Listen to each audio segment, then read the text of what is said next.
Con un saludo de Cristo a la distancia, mi nombre es Omar Aguilar y esto es Perspectiva Católica. Perspectiva Católica, un espacio en donde semana a semana hablamos de la actualidad, de la iglesia, del mundo, de la sociedad, de nuestras familias, todo esto desde una perspectiva católica.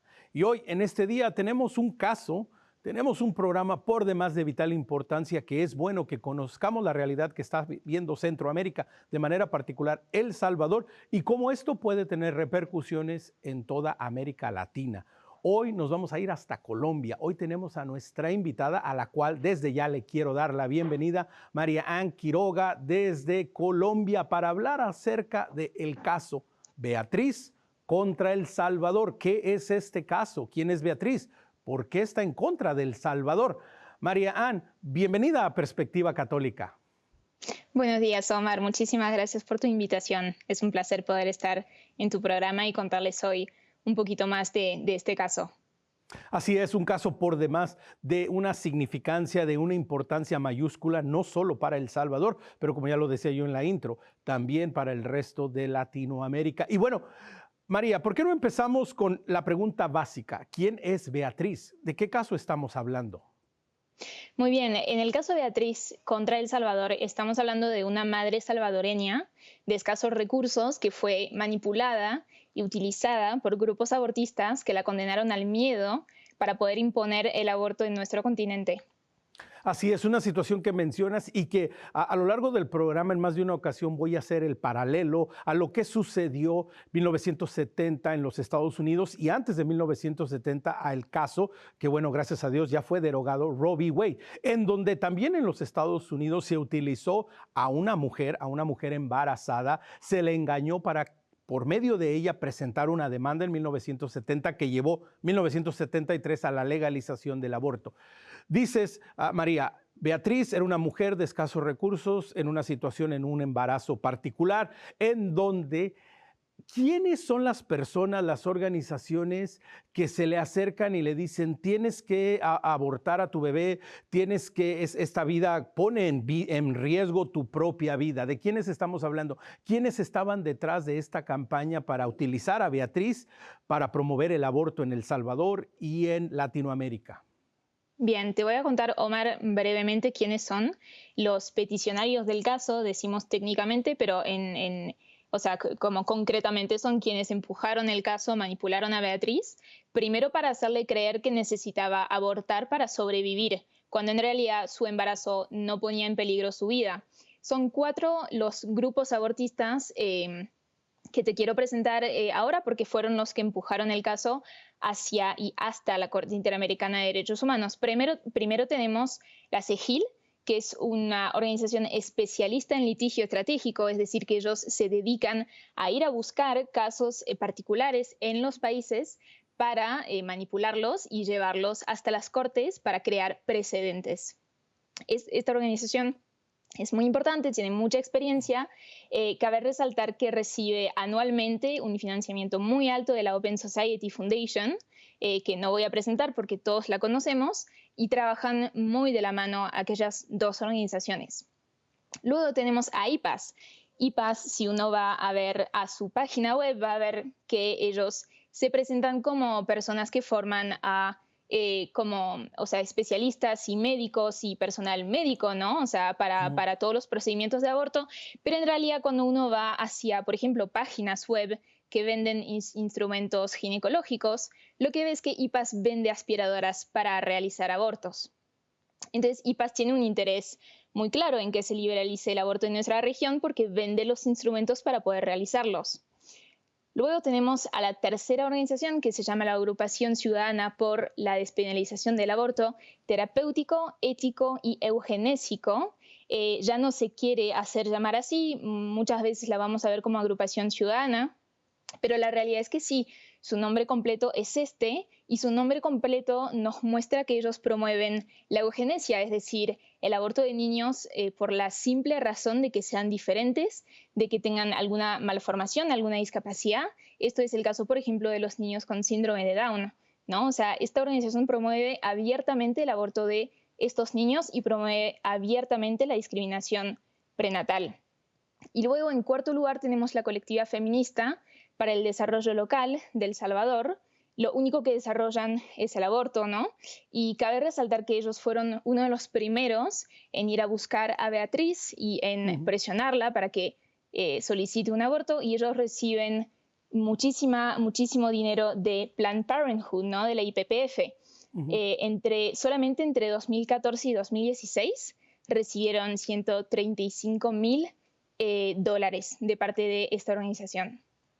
Así que estas son las agencias, estas son las empresas, estas son los movimientos ideológicos que están detrás de este caso, que han utilizado, han manipulado la situación de Beatriz para promover el aborto en toda Latinoamérica. Lo vemos desde la extrema, el feminismo extremo hasta organizaciones, compañías que se dedican a la venta de los equipos médicos que se utilizan para realizar un aborto. Es decir, toda esta tremenda industria de la muerte que está detrás de este caso. Y gracias por, María, hablarnos y presentarnos quiénes están promoviendo esto, porque de nuevo, volviendo al caso de Beatriz, nos decías, ella era una joven madre embarazada que le presentaron que tenía un embarazo en riesgo, pero tú decías, su vida nunca estuvo en riesgo durante el embarazo. ¿Qué exactamente era la situación particular que tenía Beatriz, su embarazo, y por qué le llegan a decir, oye, es que tu vida corre peligro?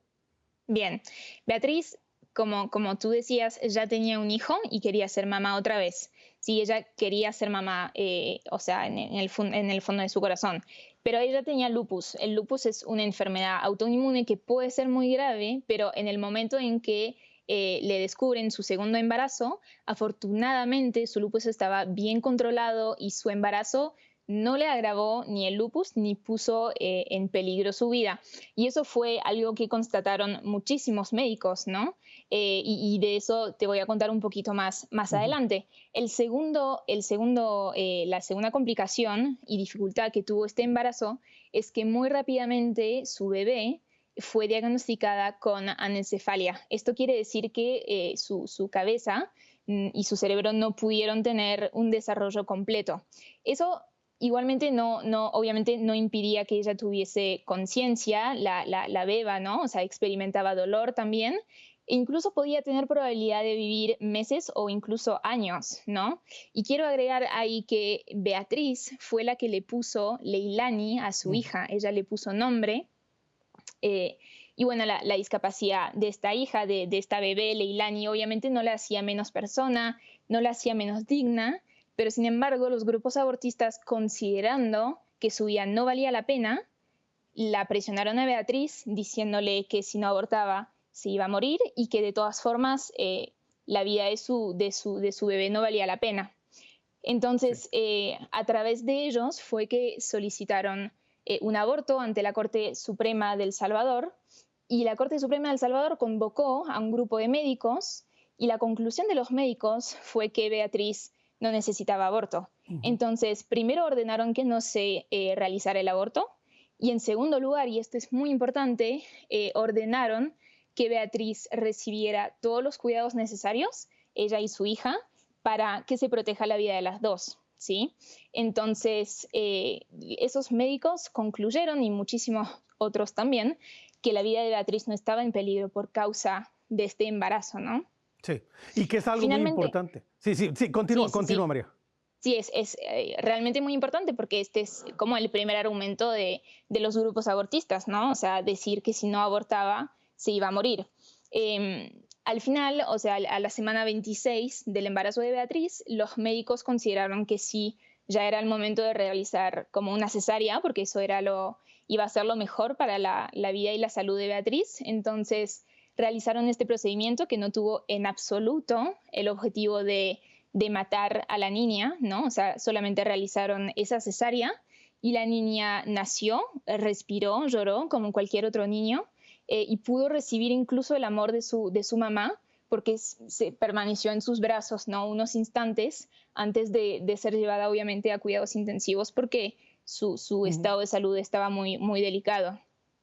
Qué Em, importante todo esto que mencionas, Beatriz, y haciendo énfasis en un par de casos, de situaciones aquí muy particulares. Número uno, que Beatriz, aunque tenía una enfermedad, con el cuidado y la atención médica adecuada, ella pudo tener un embarazo en todos los sentidos normales. Número dos, aunque su niña presentaba, ¿verdad?, unos problemas también, ella pudo nacer. Es decir, lo que la Corte Suprema de El Salvador hizo es lo que pues uno espera, ¿no? Que la sociedad en general, que los países hagan por todas las situaciones de embarazos en riesgos por causa de enfermedad, es decir, atender, procurar que la madre esté bien durante el embarazo, que reciba las asistencias médicas necesarias para que pueda, ¿verdad?, tener a su bebé y bueno, a partir de ahí, ¿verdad?, pues esta persona pueda, como bien lo dices tú, darle el amor a su hijo. La pequeña Leilani vivió solamente, si no me equivoco, un par de horas, ¿cierto, María?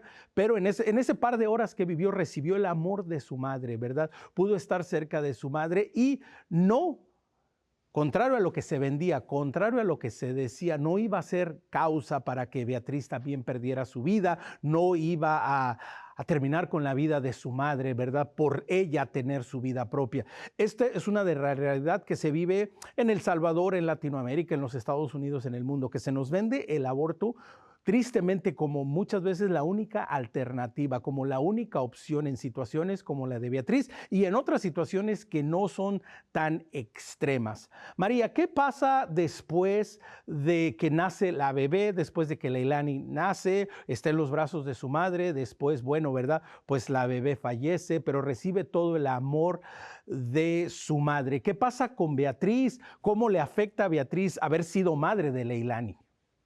Bien, una primera cosa que quiero agregar antes de contestar bien a tu pregunta es que a Leilani se respetó su dignidad porque El Salvador tiene leyes que protegen la vida desde la concepción digamos, su actuación médica y en lo que en su momento ordenó la Corte Suprema fue muy coherente con eso. Entonces, es muy importante resaltar esto. Leilani, no por su condición, merecía morir, ¿no? En el vientre de su madre.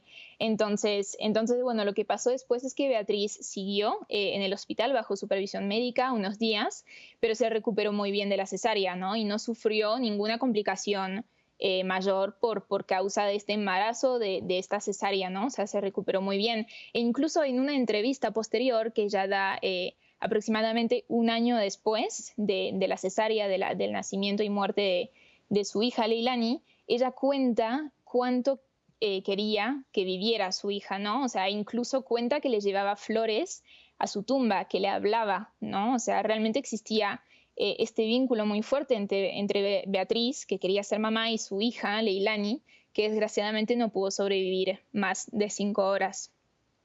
Y lo que pasó más adelante es que Beatriz falleció, desgraciadamente, falleció 4 años después de la cesárea, del nacimiento de Leilani, y ella falleció a raíz de heridas producidas por un accidente de moto. Es decir, que su muerte no tuvo ningún vínculo con el aborto que no se pudo realizar, contrariamente a lo que afirman las abortistas. Su muerte fue totalmente independiente de este hecho y el embarazo no fue ninguna causal ni de debilitamiento de su salud, ni de agravamiento, ni nada, y realmente nada vinculado con su muerte, ¿no? Y eso es muy importante también porque lo que uno puede escuchar y lo que es el discurso más común, ¿no? Es que las feministas dicen murió porque no pudo acceder a un aborto.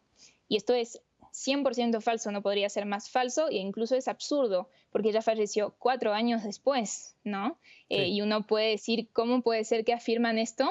Y bueno, sí, la verdad es que este es al menos el relato de los grupos abortistas para darle gravedad al caso y bueno, influenciar a las personas que no saben mucho del caso para que realmente piensen que sí, la falta de aborto en El Salvador fue la causa de la muerte de Beatriz, ¿sí?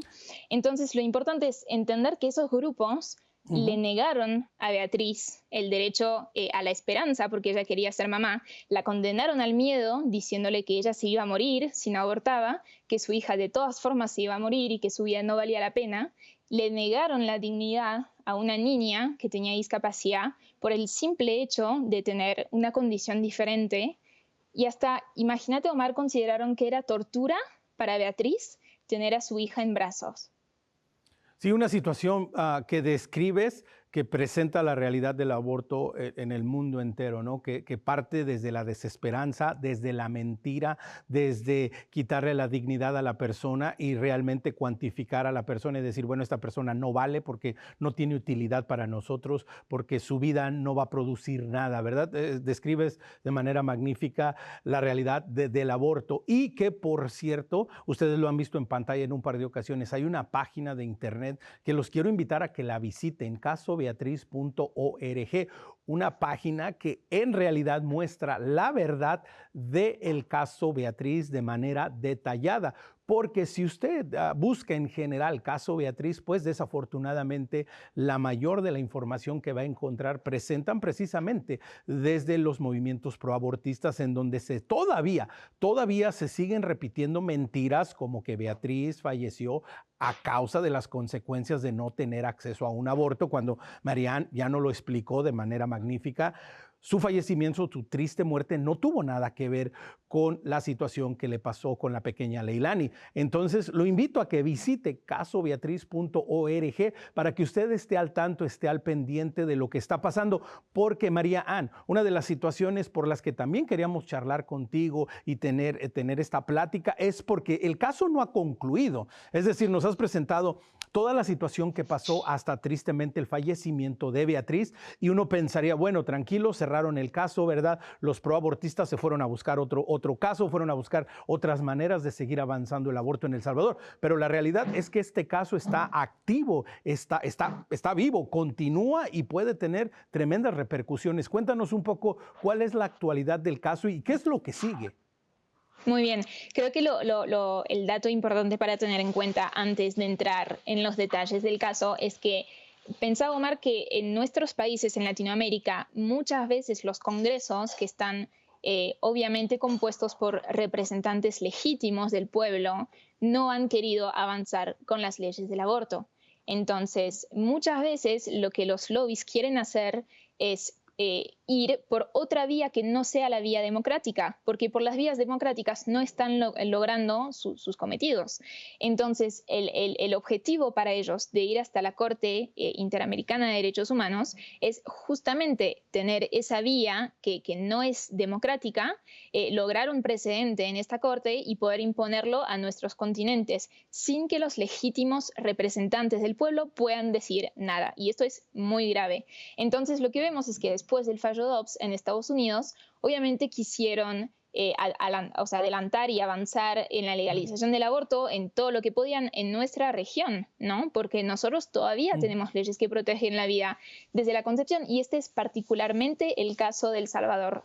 Entonces es muy importante entender todo el impacto que puede tener esta corte y por qué es tan importante. Este caso, como tú decías, es muy actual porque el 22 y 23 de este mes, de marzo, se va a celebrar en Costa Rica la audiencia del caso Beatriz ante la Corte Interamericana.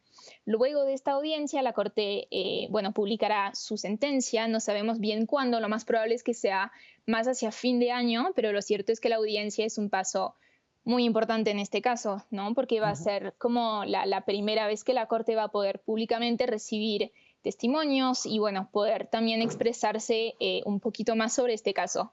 Entonces, sí, tiene muchísima relevancia y lo importante para tener en cuenta también es que no solamente la sentencia que va a salir podrá tener impacto en El Salvador, sino que también podría tener impacto en todos los países del continente. ¿Esto por qué? Porque la sentencia puede ordenar a El Salvador primero modificar su ley, como lo hizo en el caso Manuela, por ejemplo, y quiero recordar que en el caso Manuela, la Corte Interamericana de Derechos Humanos pidió a El Salvador que modifique su código penal para bajar la pena de infanticidio, ¿sí? En un caso que también se quiso hacer pasar por un caso de aborto, no lo era, fue una manipulación increíble de los grupos también abortistas, pero esto fue lo que ordenó la Corte. Entonces sí, nos preocupa mucho lo que pueda ordenar la Corte en este caso Beatriz. ¿Y por qué va a tener impacto en todos los demás países? Porque la Corte a lo largo de los años ha desarrollado una doctrina, el control de convencionalidad, que no quiero entrar en detalles, ¿no? Porque son cosas jurídicas técnicas, pero sí lo importante entender es que la Corte Interamericana piensa que es como la Corte Suprema de Estados Unidos y que todo lo que diga se tiene que imponer en todos los países, ¿no? Y no es así.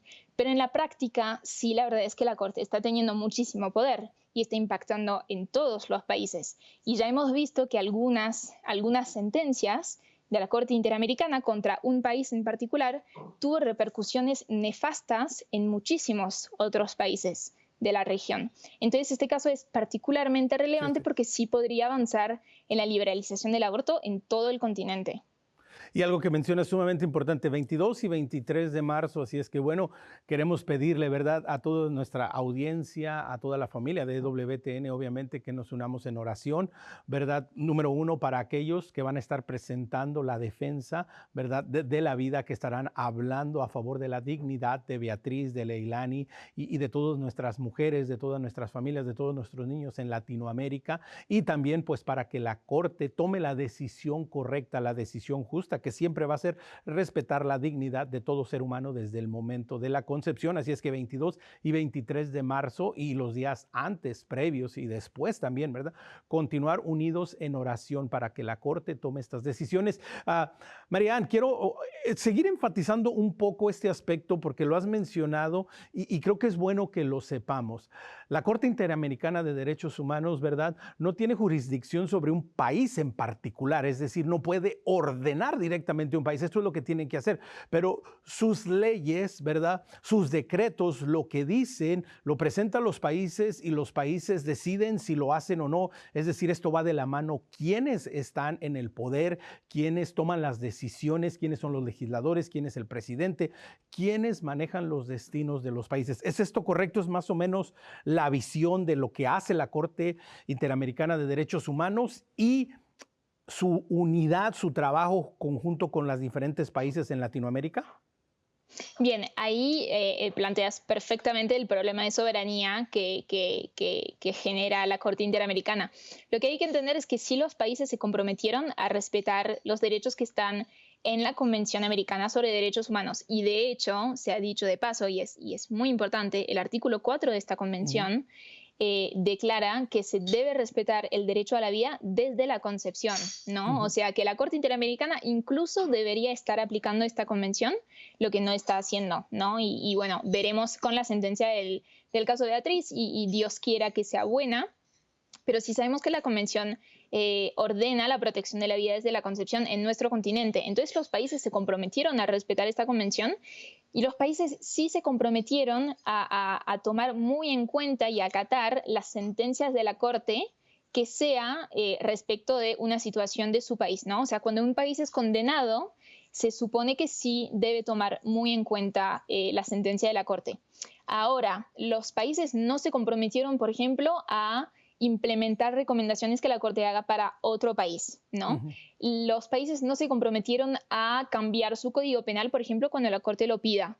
Entonces, lo que vemos es que los países sí le dieron como formas de actuación a la Corte para que Ujú. sí haga respetar los derechos humanos, pero también los países le pusieron un marco de actuación y la Corte lo que está haciendo es que se está saliendo totalmente de este marco, se está extralimitando, como decimos técnicamente, y entonces por eso es que genera también tanto rechazo, porque los países sí aceptaron algunas cosas, pero otras no, y la Corte realmente está pasándose totalmente de las competencias que debería tener.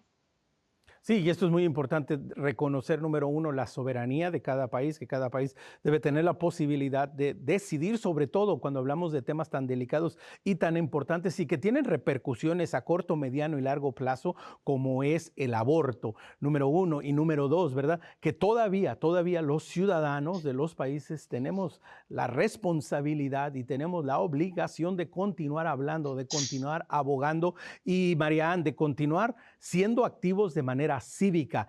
¿Cómo podemos desde diferentes países de Latinoamérica, número uno, conectarnos, quizás apoyar, ya lo pedía yo, ¿no? La oración definitiva, unirnos en oración, pero cómo podemos mantenernos activos? Porque la lucha por la defensa de la vida es una lucha que continúa, es una lucha constante, es una lucha que no se detiene.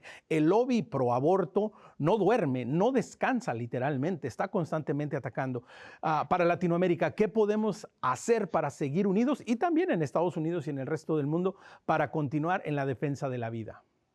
Muy bien, solamente para ilustrar esta cosa que decías, ¿no? Que el lobby abortista no duerme, el lobby abortista de verdad no descansó desde hace muchísimos años y está luchando vía todas, ¿no? Las vías posibles para poder lograr la liberalización del aborto. Una cosa que quiero agregar como dato, que no es menor, es que también podemos tener legítimas dudas sobre la independencia de la Corte.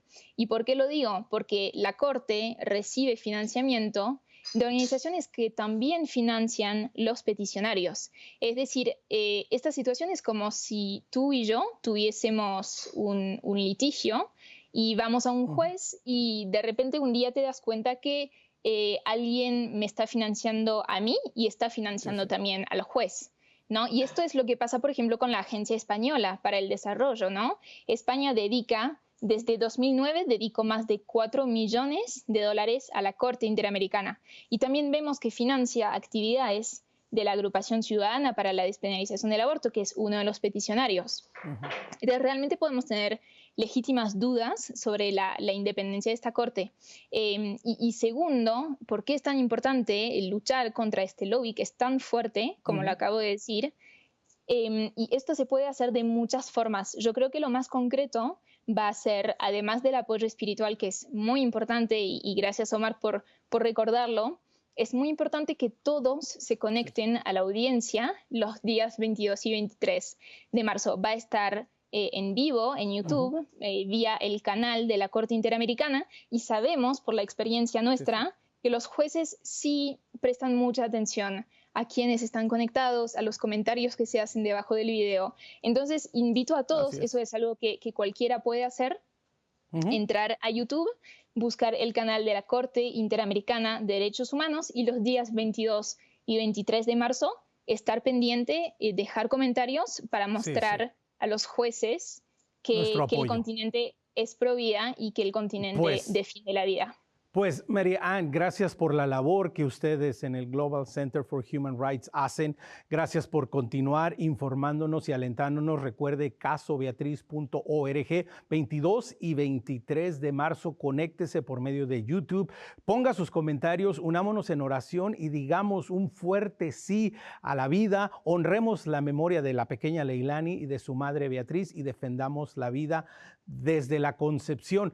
Gracias, Mary Ann, por habernos acompañado. Recuerde, si se quiere conectar con nosotros, perspectiva@ewtn.com. Gracias por su amable sintonía y recuerde que nuestra perspectiva siempre sea el amor. Será hasta la próxima.